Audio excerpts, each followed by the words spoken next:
Muy buenos días, un fuerte y gran abrazo para todos. Damos gracias a nuestro Dios por darnos la oportunidad una vez más de estar acá unidos. La aplicación me dice que espere un poco para darle aviso a las personas de que ya comenzamos el en vivo. Pero ya personas comenzaron a unirse, y como comenzaron a unirse a esta transmisión, pues vamos como se dice aquí en Venezuela, de una buena vez. Así que bendecidos todos, un gran abrazo, gracias por conectarse, gracias por estar allí, gracias por acompañarnos y de alguna manera apoyar este ministerio online, que domingo a domingo, haciendo lo mejor con lo que tenemos a la mano, procurando transmitir el mensaje de gracia y de reino que compete para este tiempo que estamos viviendo a nivel mundial. Hoy en Venezuela es un día especial, así que declaramos este día el mejor día de nuestras vidas y vamos a iniciar rápidamente porque quiero aprovechar el tiempo al máximo, ¿ok? Pero por supuesto no sin antes hacer un breve resumen del tema anterior. ¿Por qué? Para poderlo enlazar con el tema que estamos hablando. Cuando hablo del tema anterior, es que voy a seguir hablando del mismo tema, pero en varios cortes. Se hizo el primer corte y ahora vamos a hablar de este segundo corte, de este segundo punto, que es importante, pero para entrelazarlo. Bien. El texto básico está en el libro de Jueces, capítulo 6, una historia muy conocida, muy predicada en distintos ámbitos, de los cuales se han sacado muchas conclusiones. Pero por supuesto, no está de más que nosotros hablemos acerca de este acontecimiento histórico, bíblico, teológico, que deja para este tiempo grandes enseñanzas y por supuesto en la medida que lo estudiemos con raciocinio, bajo la dirección del Espíritu de Dios, iremos sacándoles aún mucho más cosas que nos convengan en este tiempo. Bien, en resumen, capítulo 6 del libro de Jueces, yo recomendé que se leyera el 6, el 7 y el 8, para tener el contexto general de eso. También recomendé que se leyera Éxodo capítulo 17, versículo del 8 al 13, donde está la historia donde Moisés oraba y Aarón y Hur lo apoyaban, mientras que Josué y el pueblo luchaban contra los amalecitas. También les dije que se leyeran Deuteronomio capítulo 25, versículo 17 al 19, donde Moisés le dio la orden, de alguna forma, a su pueblo guerrero para que exterminaran al pueblo de Amalek en ese entonces. Bien, esas son cuestiones históricas, lo que está ocurriendo hoy día con los palestinos y los israelíes en este entonces, también es una cuestión que viene de historia. Bueno, recordemos un poco que en mensajes anteriores hablamos de 1 de Corintios capítulo 16, versículos 13 al 14, donde el apóstol Pablo recomendó 5 cosas bien importantes. Una es velar, otra mantenernos firmes en la fe, la otra es portarse varonilmente y esforzarse, como número 4 y como número 5, hacer todas las cosas con amor. Hablamos también de Juan 11:41, donde yo les dije que la oración de gratitud se anticipa a la intervención divina. Y en Juan 19:11, donde también expliqué en su oportunidad que ninguna circunstancia, ninguna cosa, ningún hombre, ninguna institución, ningún gobierno tuviese poder sobre nosotros si de alguna forma Dios no se lo hubiese permitido, porque para cumplir en nosotros un propósito y para cumplir en ellos el plan para el cual los trajo. Recuerden siempre eso. El pueblo de Israel estuvo esclavizado durante un tiempo, pero Dios se glorificó en la vida del señor Faraón de la oportunidad. Bien, entonces dice la Escritura en ese texto que les recomendé, que el pueblo de Dios hizo lo malo según las recomendaciones de Dios para el pueblo, y Dios los entregó por 7 años a Madián y a Amalec. La palabra Madián significa, o quiere decir en su etimología, contienda, y Amalek, vieja naturaleza, o el que siempre se aprovecha del más débil, el agazapado, que siempre está, el vividor, pues, el vividor, que siempre está aprovechándose del más débil, manipulándolo, controlándolo, llevándolo de un lado a otro, aprovechándose de su necesidad, aprovechándose de su situación X. Eso es lo que significa la palabra Amalek.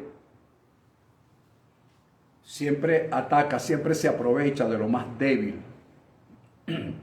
Bueno, decíamos entonces que el pueblo de Dios hizo lo malo y por eso Dios lo entregó por 7 años. Y durante esos 7 años el pueblo de Amalek y el pueblo prevalecieron contra el pueblo de Dios durante 7 años. Luego dice la Escritura que la mano de Madián prevaleció contra el pueblo durante todo este tiempo y trajo como consecuencia que ellos se hicieron cuevas, se hicieron cavernas, y el lugar de reino se convirtió en un lugar de esclavitud. Ellos sembraban y todo lo que sembraban era destruido. Cada vez que los madianitas y los amalecitas se enteraban que el pueblo de Dios había sembrado, ellos venían y destruían los frutos. Una cosa así como destruían los frutos, provocaban el hambre, la escasez, la pobreza del pueblo. Y desbastaban al pueblo. Esto es importante porque cualquier coincidencia con la realidad que hoy vive muchos países del mundo, especialmente Venezuela, es pura coincidencia. Porque a causa de que eran la mayoría y tenían el poder, por supuesto de alguna manera permitido por Dios, ellos desbastaban al pueblo. Por oído con esto, pastores y ministros que me están escuchando, por la desviación, escucha bien la palabra, por la desviación en la práctica de principios que tienen algunos ministros del Señor. En aquella oportunidad el pueblo se desvió en la práctica de principios y provocó toda esta situación. Bueno, algo parecido está sucediendo en el mundo. Y Venezuela, por supuesto, no se queda atrás. Bueno, esto generaba pobreza. Luego la Escritura dice que el pueblo clamó y Dios les envió un varón profeta. Nota la palabra, varón profeta. Varón profeta. Es decir, que no fue un profeta que Dios llamó, estaba durmiendo y Dios lo llamó. No, era un varón profeta. Y el tema que hemos estado tratando es portarse varonilmente. Entonces esto nos trae a colación y a pensar de que era un varón, era un profeta que había mantenido una postura, un comportamiento varonil. Dije en esa oportunidad, y hoy lo repito, que portarse varonilmente no es otra cosa, apreciación personal, que asumir una posición ante una situación X o Y, conociendo cuál es nuestra condición en Cristo Jesús. Asumo la posición ante la situación porque conozco cuál es mi condición. Condición. Una vez expliqué la diferencia entre posición y condición. Condición en Cristo Jesús.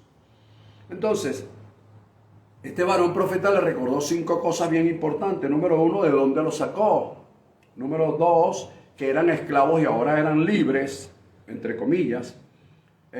Los libró de las aflicciones y quienes los afligían en aquella época, y les dio lo prometido y les dijo que no se preocuparan, que no tuviesen temor de los dioses ajenos. Todas esas 5 recomendaciones. Pero ¿qué sucedió?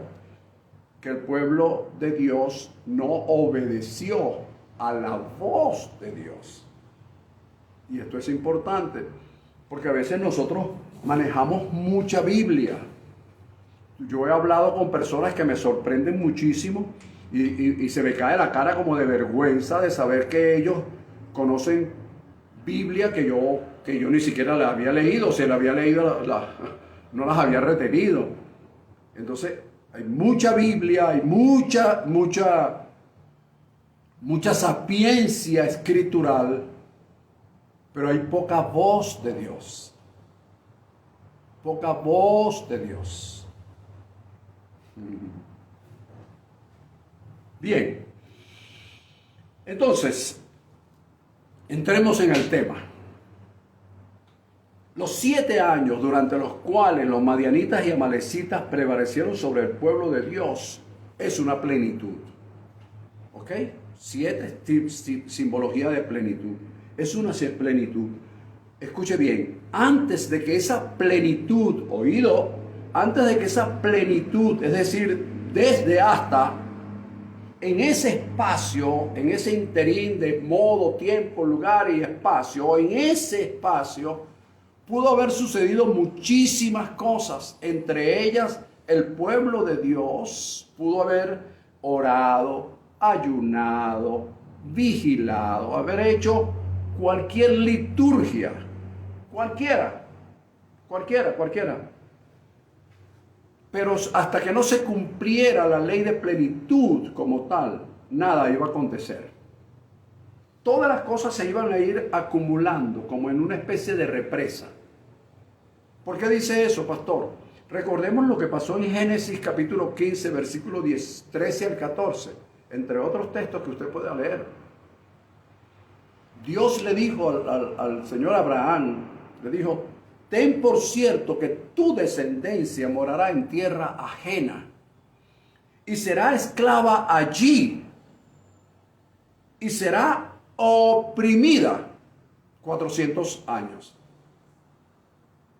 Era palabra de Dios, era voz de Dios. ¿Qué podía hacer Abraham? Bueno, Señor, yo te doy gracias por habérmelo advertido, gracias porque ahí van a estar mis hijos, mis nietos, mis bisnietos y mi generación. ¿Cómo haría yo para evitarles ese sufrimiento? Y Dios le diría: no hay manera. ¿Por qué? Porque yo lo he dicho. Señor, pero tú y yo somos panas. Tú mismo dijiste que yo soy tu amigo. Sí, pero tú y yo somos amigos. Pero tu descendencia no va a ser amiga mía. Señor, pero... Y entonces después nos preocupamos por lo que está pasando. Y resulta que cada quien genera una responsabilidad tras otra responsabilidad. Y lo bueno o lo malo que pueda producirse mañana va a depender mucho de lo que yo haga hoy. Bueno, seguimos entonces que la ley de plenitud, escuche bien esto, porque tal vez alguien me oiga y diga: bueno, pastor, entonces significa que mientras yo espero la ley de plenitud o mientras las cosas se cumplan, yo debo cruzarme de brazos, no debo hacer nada. No, yo no estoy diciendo eso. La ley de plenitud no es, no es para resignarme, sino para medir mi capacidad de resistencia. Voy a repetir esto. No es para resignarme: oh, ya no hay nada que hacer. Ay,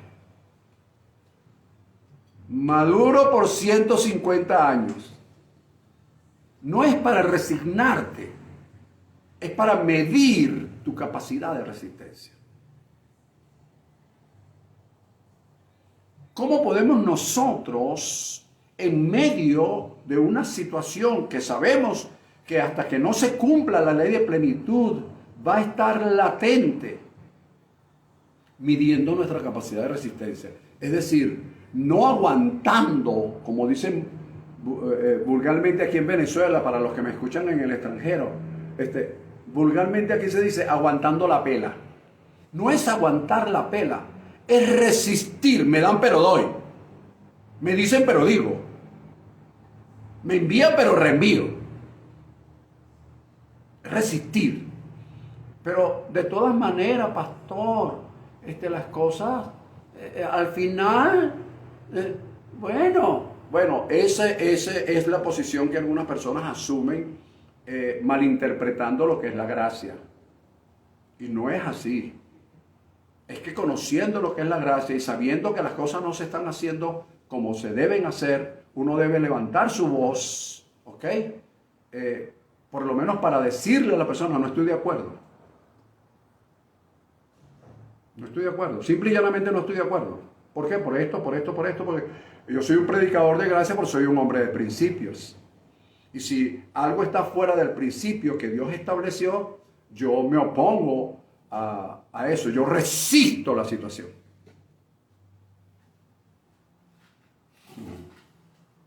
Bueno, hablaríamos eso después. Bueno, cumplida la plenitud de esos 7 años, el pueblo clamó, Dios oyó, Dios envió. Voy a repetir esto. El pueblo clamó, Dios oyó, Dios envió. El pueblo clamó, Dios envió, Dios oyó, Dios envió. Dios oye el clamor del pueblo. Era que no lo había oído antes, sí lo había oído, pero era necesario que el pueblo aprendiera a resistir. Aprendiera a resistir, a portarse varonilmente. ¿Qué significa entonces? Asumir una posición ante una situación, conociendo su condición delante de Dios. Eso era lo que buscaba Dios, entre otras cosas, por supuesto. Entonces, cuando el pueblo clama, dice la escritura que aparece el varón profeta y les recuerda lo que dije antes, las 5 cosas. De dónde los sacó Dios, que eran esclavos y ahora eran libres, que los libró de sus aflicciones, que le dio lo que le prometió y que le dijo que no temieran a dioses ajenos. Fueron 5 cosas bien interesantes que dijo el profeta en esa oportunidad. Fíjate que de ese profeta no se volvió a hablar más, pero fue protagonista de un momento histórico bien interesante. Ahora bien, según el contexto bíblico de estos capítulos 6, 7 y 8, que lo vamos a estar desglosando, no desglosando oído. No se trata de que yo voy a dar una cátedra aquí del capítulo 6, 7 y 8. Es que usted tiene que haberlo leído porque yo se lo recomendé en la primera entrega de este tema. Es para que a la medida que yo vaya diciendo lo que voy a ir diciendo, usted lo relacione con lo que ya usted leyó. O sea, como una especie, no de interpretación, pero sí de deducción del texto. Entonces, según el contexto, que es real, es profético, es escritural, es verídico, es teológico, ¿qué genera entonces el comportamiento, o mejor dicho, el portarse varonilmente? Es decir, tener esa capacidad de resistencia hasta que la ley de plenitud divina se cumpla. ¿Qué genera comportarse varonilmente? Entre otras cosas, dije lo siguiente. Número 1,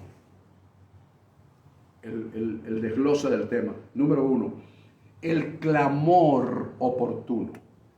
El clamor oportuno en armonía con la ley de plenitud divina. Repito, el clamor oportuno en armonía con la ley de plenitud divina.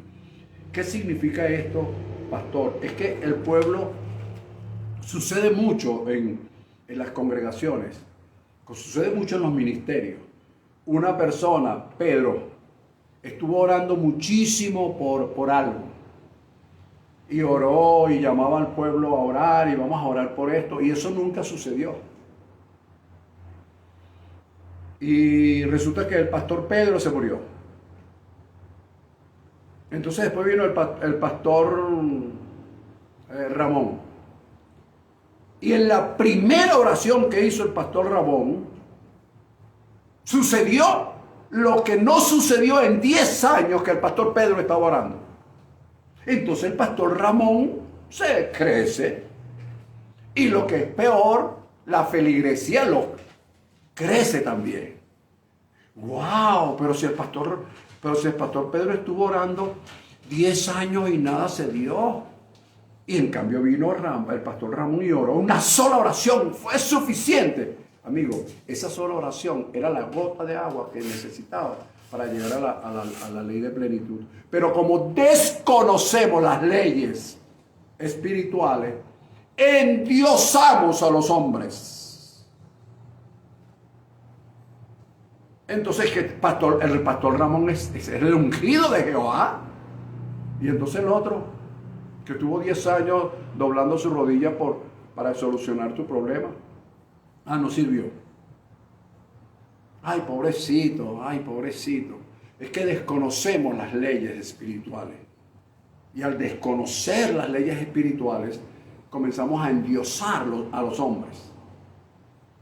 Y nos falta quien diga, bueno, que el ungido de Jehová. Por eso es que los hombres hacen y deshacen con las congregaciones. No te pierdas ni un segundo de lo que te voy a decir. Entonces fíjate, el clamor oportuno, perspectiva del pastor José Silva. El clamor oportuno siempre va precedido, oído, de oración constante. Oración de resistencia, ¿ves? Cambios de actitud en la vida de las personas. Temor reverente y cero murmuración. Otra vez. ¿Ves? ¿Cuál es el clamor oportuno? El clamor oportuno que va en armonía con la ley de plenitud. Va precedido. ¿Cuánto tiempo? No me lo preguntes. Porque es que sé que existe la ley de plenitud, pero no sé cuándo se llena. Cuando hay muestras de cuándo que se va a llenar, por eso es que la oración tiene que ser constante, tiene que haber un cambio de actitud constante, una resistencia, un temor reverente hacia Dios, cero murmuración. Todo esto sumado a lo que imperiosamente es necesario para el complemento de la ley de plenitud, es lo que produce su manifestación.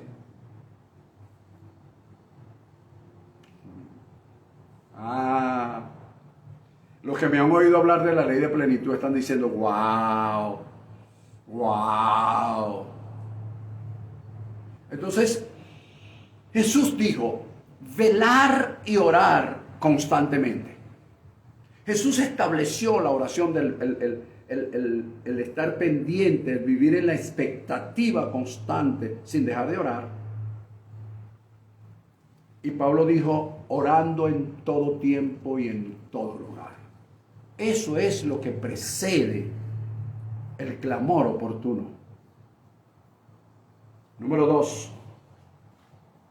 Estoy diciendo todo lo que se vio ahí. Número 2. Ser titular. Escuchen bien esto. Ser titular de un mensaje profético regenerador. Mira que estoy diciendo ser titular. Escucha. Ser titular es diferente a ser portador. Portador puede ser cualquiera, titular no. Porque cualquiera puede portar mi cédula, pero yo soy el titular de esa cédula. Cualquiera puede portar mi cédula. De hecho, cuando tú vas a ciertos lugares que te piden la cédula, entonces tú le das la cédula a la persona, espera un momentico que le voy a sacar copia. En ese momento esa persona es un portador de tu cédula, pero no es el titular de tu cédula. Entonces cuando yo digo ser el titular de un mensaje profético regenerador, no es lo mismo que portarlo. Porque el mensaje, el que es titular del mensaje, es aquel a quien Dios se lo dio y lo envió a llevar el mensaje. ¿Lo ves? Es distinto. Entonces, el titular de un mensaje profético regenerador que exhorte, que consuele, escucha bien, exhorte, consuele, edifique y que a su vez, oiga bien, genere reacciones positivas que traigan actitudes de cambios para bien de un pueblo. Es tu mensaje. Cuando tú eres titular de un mensaje profético regenerador, ese mensaje tiene que generar reacciones positivas en personas y negativas también, por supuesto, pero el objetivo es generar reacciones positivas que traigan cambios de actitudes en las personas. Las personas se acostumbran a todos los domingos estar en una congregación, oír un sermón. Ellos no van a oír un mensaje regenerador que cambie su actitud. No, ellos van a cumplir con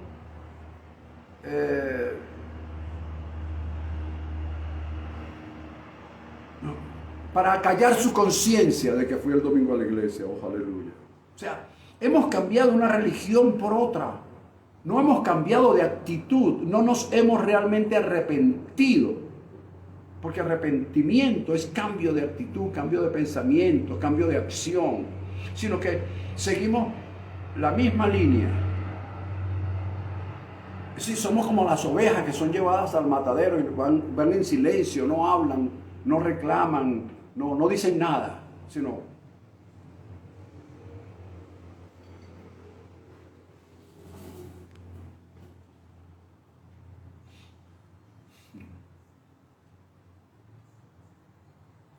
ese mismo mensaje regenerador que exhorta, consuela, edifica y genera reacciones positivas, debe al mismo tiempo desarraigar costumbres religiosas que sin darnos cuenta hemos adquirido. No, pastor, porque yo oigo a muchas personas decir, no, yo no soy religioso, yo no soy... Mire, amigo, nada más al decir que no lo eres, ya lo eres.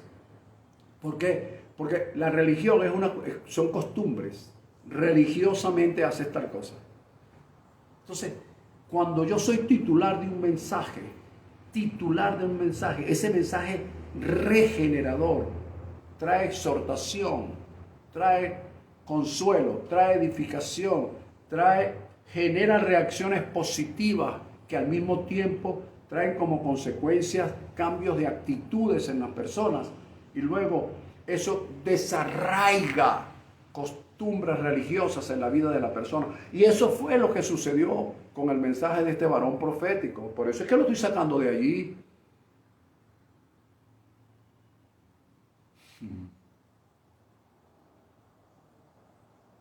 Ese mensaje trae otra cosa bien interesante, que es el arraigo a la verdad presente.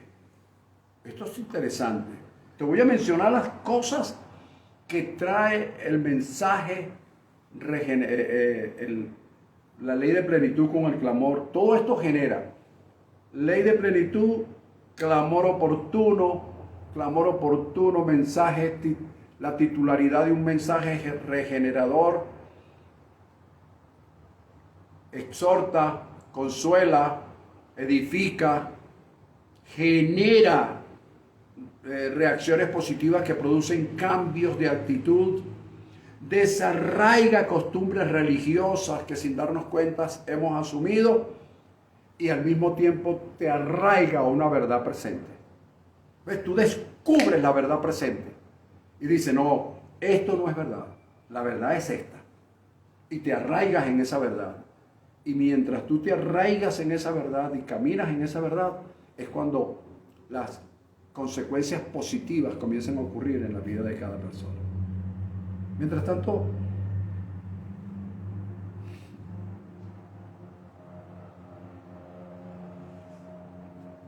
lo tercero, todo lo que te he dicho hasta ahora, espero que lo estés anotando, ¿no? Número 3. ¿Qué genera portarse varonilmente? Como número 3. La intervención divina. La intervención divina de Dios, por supuesto, a través de sus ángeles. Esto suena, como lo dije antes, esto suena utópico en primer lugar y suena romántico. Suena romántico en estos tiempos modernos, humanísticos, donde tiene más valor las cosas materiales que las cosas espirituales. Sin embargo, el pastor José Silva la sigue anunciando y la seguirá anunciando. ¿Por qué suena romántico, pastor? Suena romántico porque son como esas canciones antiguas que hablaban como de algo ilusorio, así como que un Julio Jaramillo cualquiera diciendo: ¿qué me has dado, vida mía, que ando triste noche y día? Rondando siempre tu casa, rondando siempre tu esquina, mirando siempre a tu casa. Mi muchachita, no me dejes morir, vuelve te ruego, no me hagas sufrir.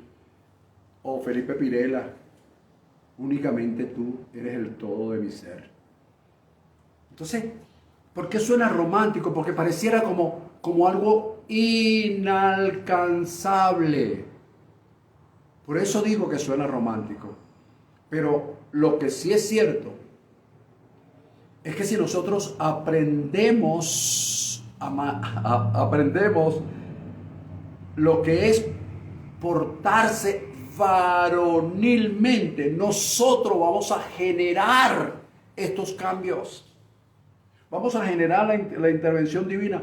O me vas a negar que después que el varón de Dios se presentó y puso el pueblo en su lugar y le dijo: mira, lo que ha pasado con ustedes es esto y esto.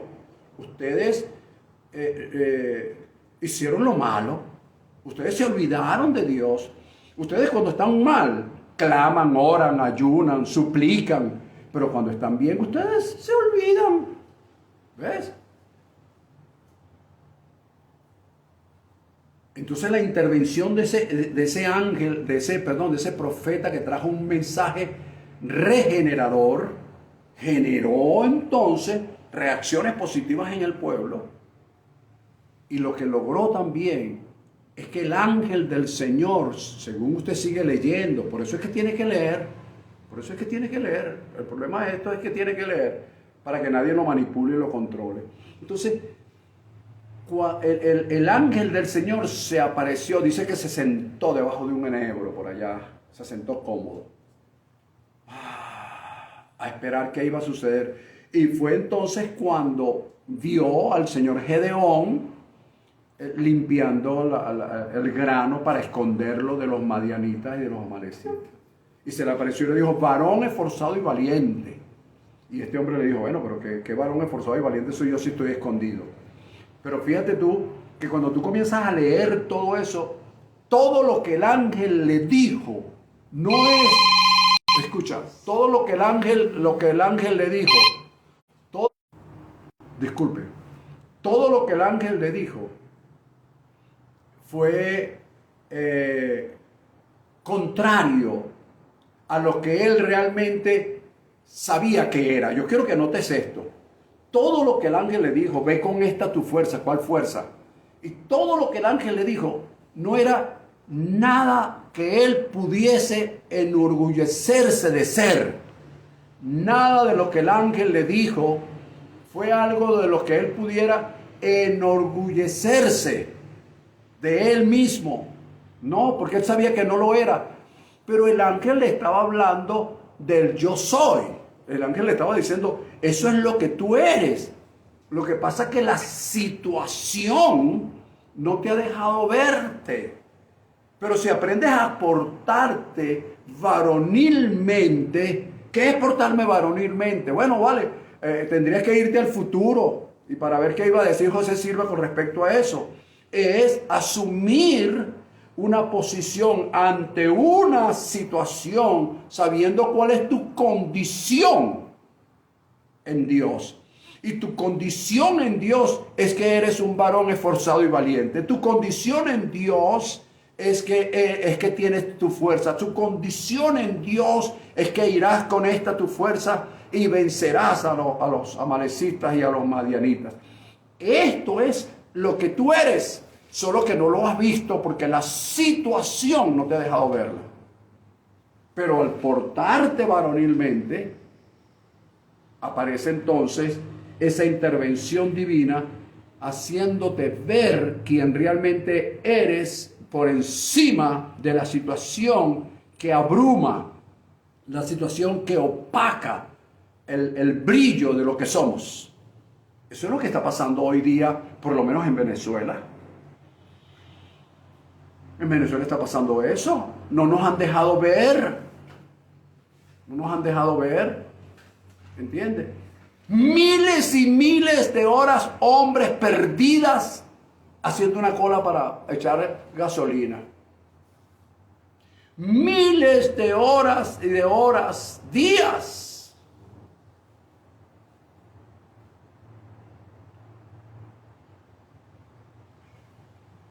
Una persona, esto sucedió hace apenas 2 días. Una persona estuvo a las 7 de la noche en un CDI, chico, para que lo sepas de una buena vez. A las 7 de la noche, para que al siguiente día, que supuestamente daban unos números, a las 5 de la mañana, amanecer en ese lugar para que a las 5, y no es nada, él llegó a las 7 de la noche y ya habían 3 personas delante de él.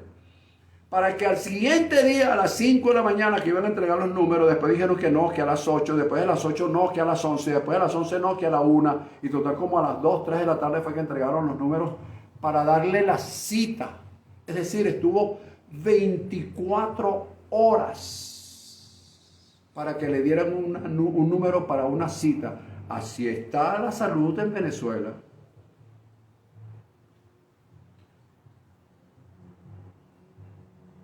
Entonces esa situación opaca el brillo de lo que nosotros somos, porque nos metemos en la cola a hacer gasolina y después nos decimos a nosotros mismos, no me queda de otra.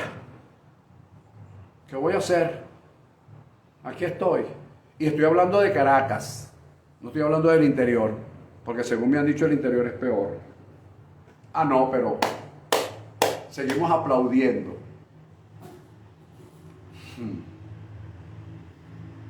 ¿Ah?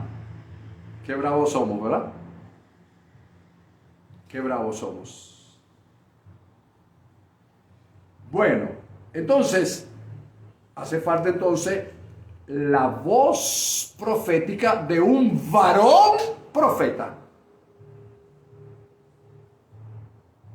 No que censure, no que calumnie, pero sí que denuncie. Por lo menos la palabra. No estoy de acuerdo, chicos. No estoy de acuerdo.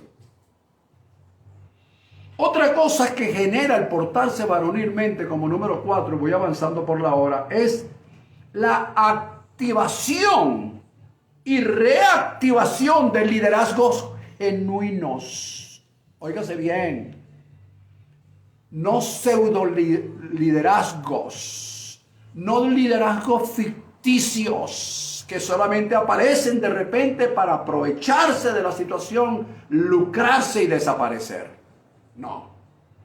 Es la activación y reactivación de liderazgos genuinos que han estado, que han estado escondidos, agazapados, temerosos, sintiéndose abandonados y desamparados por Dios y por supuesto con baja autoestima.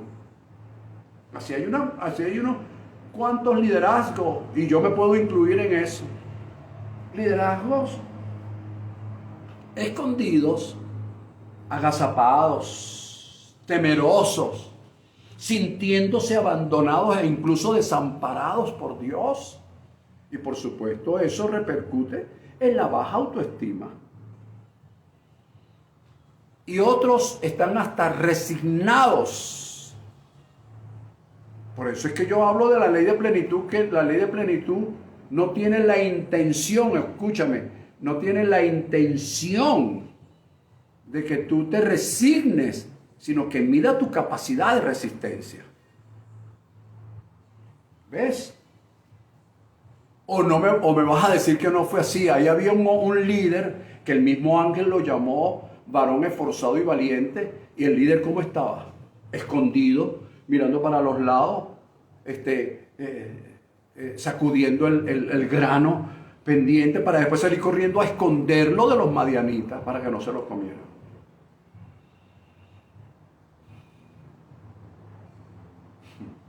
El clamor oportuno, el ser titular de un mensaje profético regenerador, generó todas estas cosas que yo les estoy hablando. La activación. Hermano, mira, no es que estamos escondidos, pero que la ley de plenitud incluye todo esto. ¿Ves? Y ese comportamiento varonil va a activar, va a reactivar esos liderazgos genuinos que han estado escondidos.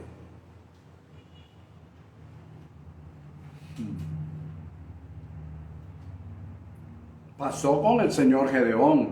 Y a ese liderazgo que había estado escondido, ese liderazgo escondido, ¿ok?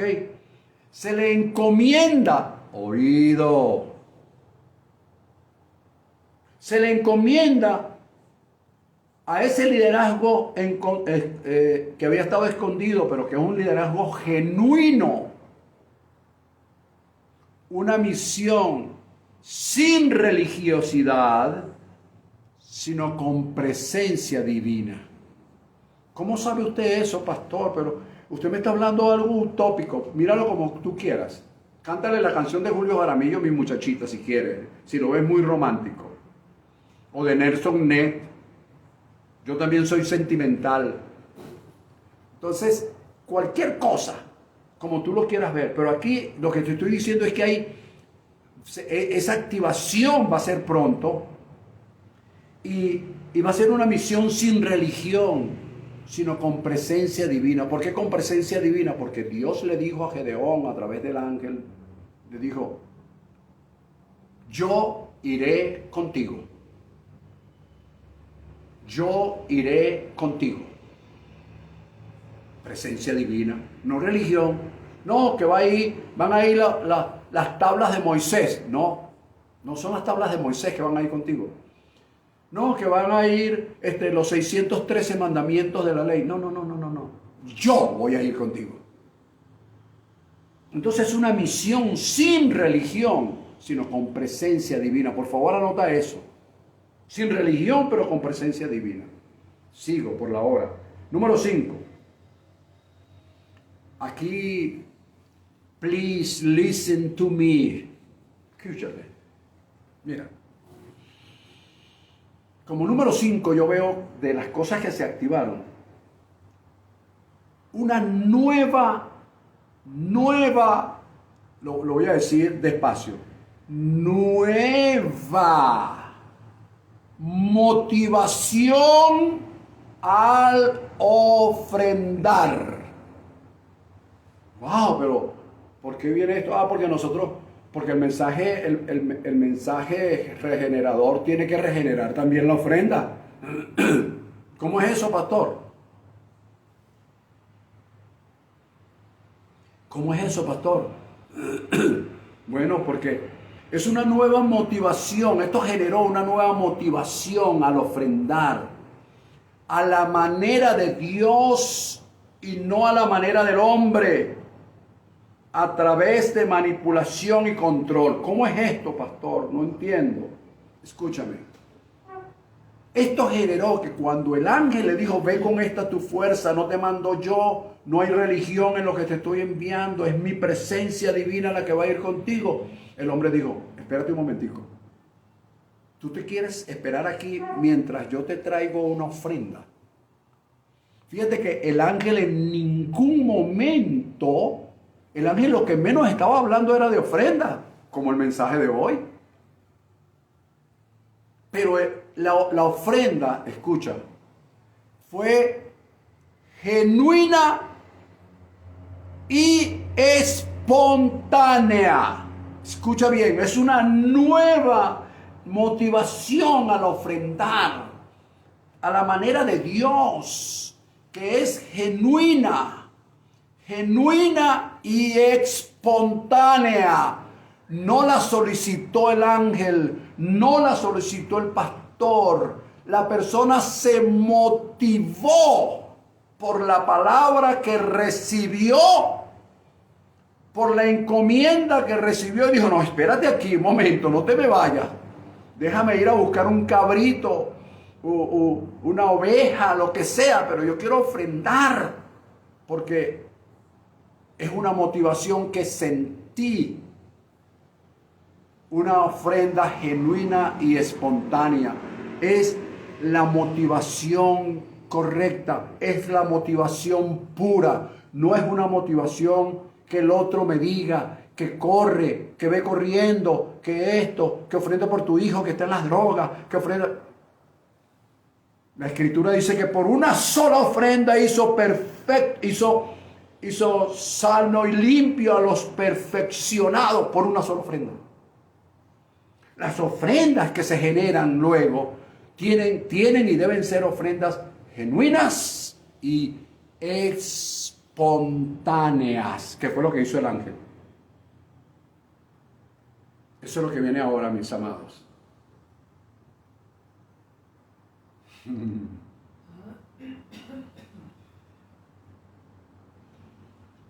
Fue una ofrenda ofrecida voluntariamente, no impuesta. El ángel no se le impuso, el ángel simplemente le dio la palabra. Varón esforzado y valiente. Wow, ve con esta tu fuerza. Y aquel hombre le dijo, bueno, pero ¿dónde están esas grandes maravillas que Dios hizo? ¿Dónde está ese Dios de maravillas?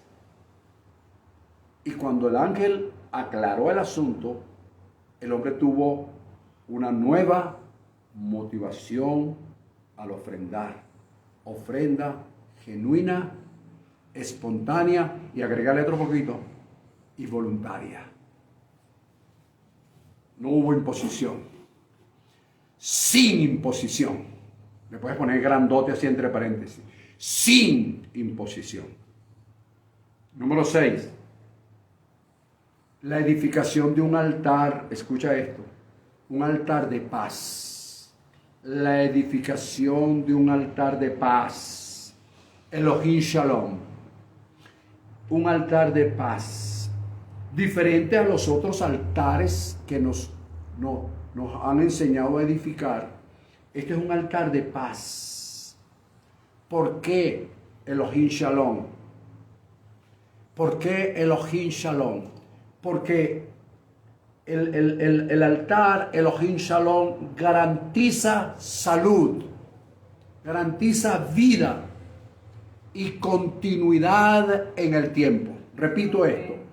El Elohim Shalom, el altar de Elohim Shalom, no andar por ahí, Shalom, Shalom, Shalom, Shalom, Shalom. No. Fíjate esos cuentos raros. No. Es que realmente tú edifiques un altar de paz. Para edificar un altar de paz, debes acabar con la contienda. ¿Por qué era necesario el Elohim Shalom? Porque Madián significaba contienda. Porque era necesario el Elohim Shalom. Porque Amalek significaba vieja naturaleza, el que se aprovecha de lo más débil. Entonces con el Elohim Shalom estoy exterminando la contienda de Madián y estoy eliminando la el aprovechamiento que hacen los que tienen poder y tienen mayoría contra el más débil.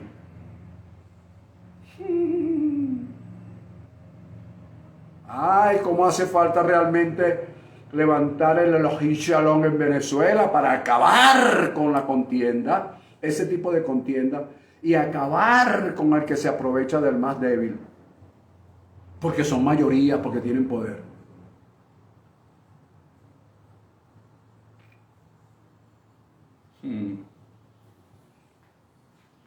Entonces el Elohim Shalom garantiza salud, vida y continuidad en el tiempo. Número 7. Estoy terminando. También genera derrumbar altares generacionales, porque tienes que darte cuenta allí que en ese mismo capítulo 6, que Gedeón derrumbó los altares que su papá había construido. Es decir, la generación. Acabó con la... Aquí comienza un nuevo liderazgo. Aquí hay una reactivación de un liderazgo genuino. No un liderazgo sabiendo que lo estoy haciendo mal, pero como me lo están imponiendo ellos, bueno, ellos son la mayoría, ellos son los que saben. No, chico, tú puedes hacer y decir lo que tú quieras, pero aquí hay alguien que resiste lo que tú dices, simple y llanamente porque no encaja con lo que Dios estableció. Punto, chicos. No es una posición ni política ni social, es una posición espiritual, netamente escritural, a través de los principios que Dios estableció en su palabra.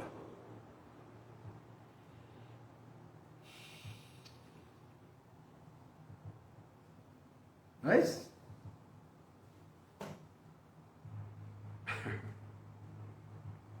Ok, derrumbar los altares generacionales, familiares, tradicionales, costumbres heredadas y algo bien importante, cortar con la maldición generacional, con la palabra de gracia y de reino. ¿Cómo es eso, pastor? ¿Cómo es eso? Permiso. Me he tomado agua. Es que yo oigo mucho decirle a personas, inclusive que manejan palabra de gracia, que porque su papá o su mamá fue enfermo de X o Y enfermedad, ellos también le heredaron. Mira, amigo, aquí demuestra que si tú asumes el portarse varonilmente, tú tienes la capacidad genética, psicoemocional y genética de hacer cambios en tu vida, de resistir y de oponerte a esa situación. Hay rasgos que no puedes evitar, pero sí puedes evitar que esos rasgos hereditarios hagan efecto en ti. Yo no puedo evitar parecerme de alguna manera a mi mamá, que gloria a Dios que me parezco, pero sí puedo evitar oponerme, resistir algunas situaciones con las que yo hoy no comparto, punto. Eso es derrumbar altares generacionales. Lo hizo Gedeón, chico. Derrumbó el altar de su papá y dijo, no, mi papá no está alineado a esta palabra. Mi papá no está alineado a no lo supo, pues, a él no se le dio la oportunidad de saberlo, pero a mí se me da la oportunidad de saberlo. Es que igual que las enfermedades, las dolencias, las cuestiones, los rasgos fisiológicos, mira, hay cosas que las heredé, pero la reacción de eso para conmigo es una decisión que yo asumo, que yo tomo. O me resigno o resisto. Repito, voy a repetir esto. O te resignas a vivir una vida como la vivieron ellos, o resistes a vivir una vida como ellos, porque tú eres una nueva criatura en Cristo. Tú decides. Ay, que mi papá, que mi mamá, que mi abuelita, que mi será. Me interesa. Derrumbo altares familiares en el nombre que es sobre todo nombre, por la palabra que he recibido, por la verdad presente. Y número 8, con esto termino por hoy. Le damos continuidad el próximo domingo. Edificar un altar. ¿Pero cuál altar? El altar familiar, de leer la Biblia todos los días. Hoy nos toca leer el Salmo 45. Aleluya.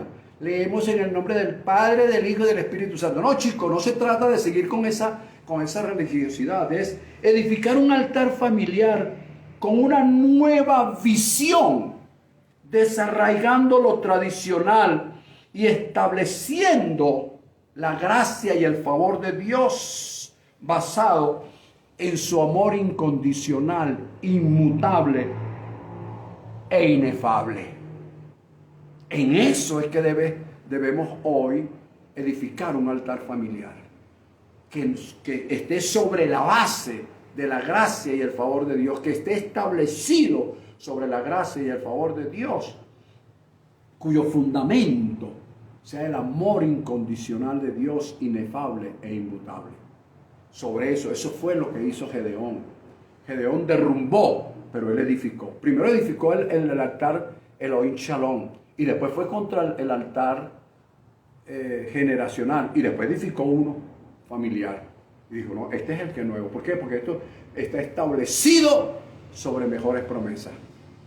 Y sobre esas mejores promesas es cuando podemos edificar ese nuevo altar. Recuerden cada uno de estos puntos que les he dado, especialmente, aunque te parezca muy romántico. Si te parece muy romántico, escucha inclusive a José Luis Rodríguez, por si volvieras. ¿Ves? Por si volvieras. Entonces, cantarle la cancioncita.